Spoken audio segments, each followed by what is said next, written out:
The Patriot Way, the Patriot Way, the Patriot Way. Wait a minute. This isn't the Patriot Way at all.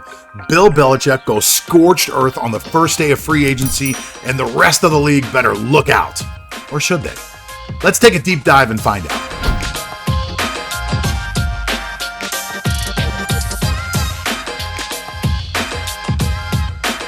For years, as the Patriots dominated the football landscape, we were told that it was built on a mythical platform that no one could copy.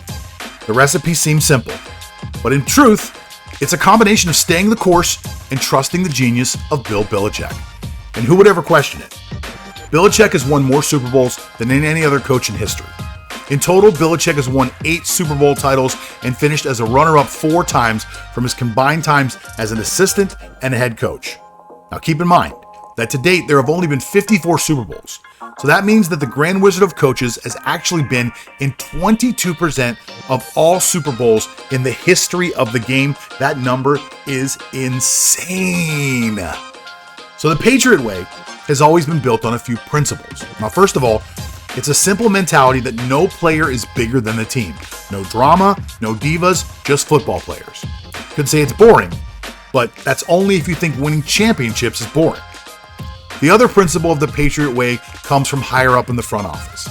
The Patriots tend to hoard draft picks, preferring to draft as many players as they can each year instead of trading up to grab a superstar each year. Belichick seems to be one of the few personnel people in the NFL who can admit, through his actions, that the draft is not a perfect science, so he prefers to take as many shots as possible. Now, the Patriot Way is also built on patience in free agency. Most years choosing to skip the first few years of free agency and then pick cagey veterans off the pile to complete their roster. Well, so far this year, it's not the Patriot Way. Maybe it was struggling to go 7-9 last year. Maybe it was watching your former quarterback legend go to a Super Bowl and win with another team. Or maybe it was just having a lot of cap space for once and having it burn a hole in your pocket. But the Patriots jumped into free agency and did it in the biggest way possible. Now, I realize the greatest coach of all time is Bill Belichick, but sitting here in the data lab, I can't help but think to myself, what the hell is he doing? Well, one thing we can't do is question the coach's defensive acumen. If he thinks that Matt Judon is worth a 4-year, $56 million contract, even though he only had 6 sacks last year, then so be it.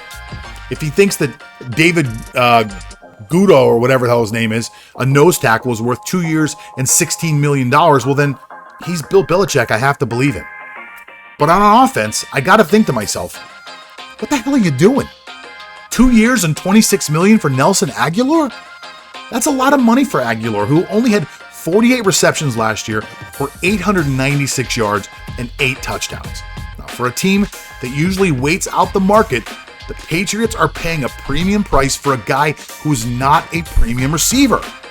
Now, maybe the Patriots thought guys like Will Fuller and Kenny Golladay would cost more money than that, but I don't understand paying this guy that kind of money. Then they go out and they sign Kendrick Bourne to a 3-year, $22.5 million contract. And you think to yourself, who?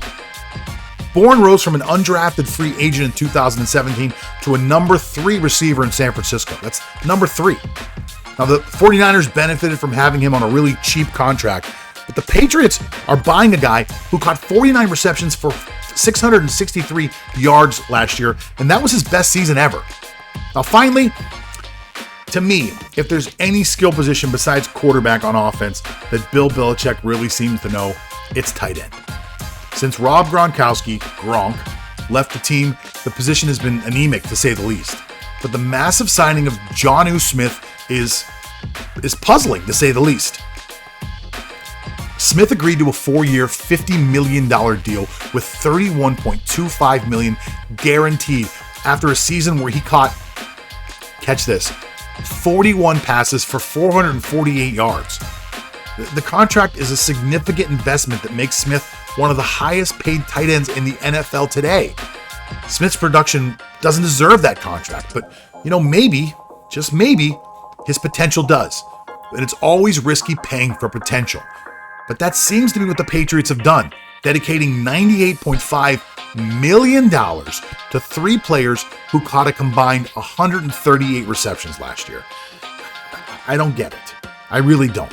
but the only thing I can really figure out, the only thing that makes sense is that I guess, as of now, paying for potential is the Patriot Way. My name is John Todora. I'm the sports trader for What's on Sports.